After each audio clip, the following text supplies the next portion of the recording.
आपल्या समोर एसटी मंडळाचे 4 कर्मचारी बसलेले दिसतायत। किती कर्मचारी दिसतायत? 4 कर्मचारी। एका बस साठी किती कर्मचारी असतात? 2। म्हणजे याचा अर्थ 4 कर्मचारी म्हणजे बस किती असतील? 2। जोरदार टाळ्या वाजवा।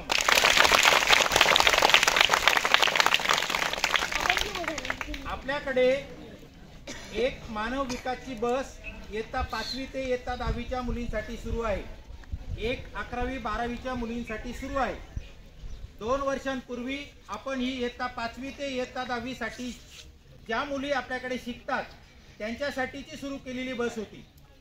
त्या बसमध्ये प्रचंड गर्दी असायची, खूप मुली असायच्या, बसायला जागा मिळत नव्हती आणि म्हणून आपण कलेक्टर मॅडमांना पत्र दिलं की आम्हाला अजून एक मानव विकास मिशन अंतर्गत बस पाहिजे। या बसमध्ये सर्व मुलींना मोफत प्रवास असतो, सर्व मुलींना मोफत फुकट प्रवास असतो आणि म्हणून दुसऱ्या बससाठी जिल्हाधिकारी कार्यालयात आपण अर्ज केला।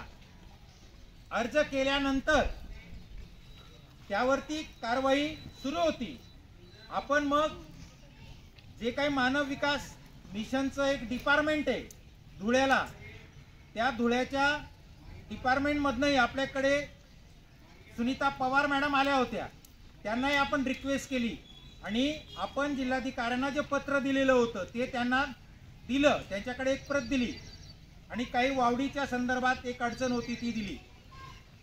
या समस्या दिल्यानंतर पुढे त्याची कारवाई सुरू झाली आणि मग मानव विकास योजनेअंतर्गत बस सुरू होण्यासाठी पुढे पाठपुरावा कलेक्टर कार्यालयाकडून सुरू झाला आणि राज्य परिवहन महामंडळाचं जे धुळे विभाग आहे या धुळे विभागापर्यंत तो पत्रव्यवहार झाला, तिथपर्यंत ती कार्यवाही झाली आणि तिथून नवापूर आगारमध्ये ते पत्र आलं। त्या पत्रामध्ये आपल्या शाळेचं नाव आणि रूट आणि बसची निघण्याची वेळ हे सर्व नमूद केलेलं आहे आणि लवकरच मानव विकास मिशन अंतर्गतची दुसरी बस सुरू होणार आहे। काही म्हणतील दुसरी बस सुरू होणार आहे, मग इथे 4 जण कसं काय? तर ही जी दुसरी बस आज आलेली आहे, एक बस मानव विकास मिशनची आहे आणि एक बस ही लाल परी आहे। लाल परी म्हणजे सर्वजण प्रवास करू शकतात, तिथे पासची गरज नाही, पासवाले पण चालतील फुकटमध्ये, मुलं पण चालतील कन्सेशनमध्ये आणि सगळे बाया माणसं पोरं सगळे प्रवास करू शकतील अशी लाल परी पण सुरू झालेली आहे। लवकरच मानव विकास बस सुरू होणार आहे, दुसरी सुरू होणार आहे, तोपर्यंत आपली लाल परी चालू राहील। लाल परीचे खूप फायदे आहेत। लाल परीमध्ये सर्वच प्रवासी बसू शकतील, पासवाले बिनपासवाले, म्हणजे बिनपासवाले काय करतील तिकीट काढून, म्हणून लाल परी सुरू झालेली आहे। आपले आई वडील नातेवाईक गावातले जी कोणी आहेत त्यांना सांगा की ही बस तुम्हाला स्टेशनपर्यंत घेऊन जाणार आहे आणि येताना सुद्धा स्टेशनवरून पण येणार आहे, म्हणजे इथे आपला जो स्टॉप आहे या स्टॉपला ती बस थांबणार आहे आणि इथून पण तुम्हाला घेऊन जाणार आहे अशी सूचना जर तुम्ही त्यांना दिली, माहिती जर दिली आणि जास्त प्रवासी जर वाढले तर लाल परी ही कंटिन्यू चालू राहील। तुम्ही जर प्रवास नाही केला तर लाल परी बंद होऊन जाईल। म्हणून लाल परीमध्ये बसताना मुलांनी बसायचं लाल परीमध्ये। मानव विकास मिशनच्या बसमध्ये, मानव विकास मिशनची बस निळ्या रंगाची आली आहे का?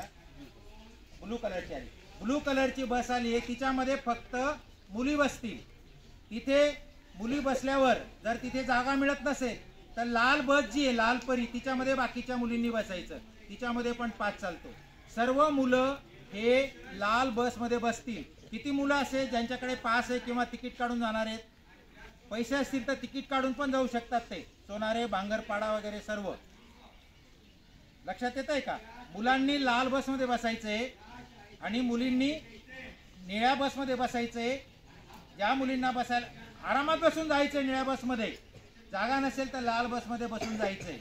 आजपासून यापुढे रांगेत तुम्ही जेव्हा बससाठी जाल शाळा सुटल्यावर सर्वात पुढे वावडीच्या मुली राहतील। लहान लहान मुली, त्यांना खूप दूर जायचं माहिती आहे तुम्हाला, सर्वात पुढे वावडीच्या मुली राहतील, त्याच्या मागे बिलीपाड्याच्या मुली राहतील, त्याच्या मागे चेडापाड्याच्या मुली राहतील, मग बिलगावांच्या राहतील आणि भांगरपाडा सोनारे केलपाडा बिलवारा ते मागे उभ्या राहतील। अशा क्रमानेच तुम्ही जायचंय जेणेकरून या लहान लहान मुलींना तिथे जागा मिळेल। शक्यतो आता जागेचा प्रॉब्लेम येणारच नाही। सर्वप्रथम महाराष्ट्र राज्य परिवहन महामंडळाच्या नवापूर आगाराने, महाराष्ट्र राज्य परिवहन महामंडळाच्या धुळे विभागाने जिल्हाधिकारी कार्यालय नंदुरबार येथील आदरणीय मिताली शेट्टी मॅडम यांनी जिल्हाधिकारी कार्यालयाच्याच मानव विकास मिशन विभागाने आपल्याला जे जे सहकार्य केलं, त्याचप्रमाणे माध्यमिक शिक्षणाधिकारी जिल्हा परिषद नंदुरबार, गट शिक्षणाधिकारी पंचायत समिती नवापूर आणि माझ्या सर्व सहकारी बंधू भगिनींनी आणि तुम्ही सर्वांनी पास काढून या योजनेचा लाभ घेण्यासाठी जे जे सहकार्य केलं त्याबद्दल शाळा सर्वांचं ऋणी राहणार आहे। आगाराचे जे प्रमुख आहेत विजय पाटील साहेब, ATS रवींद्र जगताप साहेब, त्याचप्रमाणे आपलं बसच्या नेहमीच काही अडचणी असतात, रात्री अपरात्री केव्हा आपण फोन करतो आणि आपल्या समस्या सॉल्व्ह करत असतात ते संदीप ब्राह्मणे यांचं सुद्धा आपल्याला फार मोठं सहकार्य लाभलं आहे। त्यांचेही जोरदार टाळ्या वाजून आपण आभार व्यक्त करूया। लालपरीच्या 2 सहकाऱ्यांचं मी मनापासून अभिनंदन करतो। त्यात कोडेकर दादा असं नमस्कार करा, कोडेकर दादा आणि मावची मॅडम नमस्कार म्हणा ना, नमस्कार।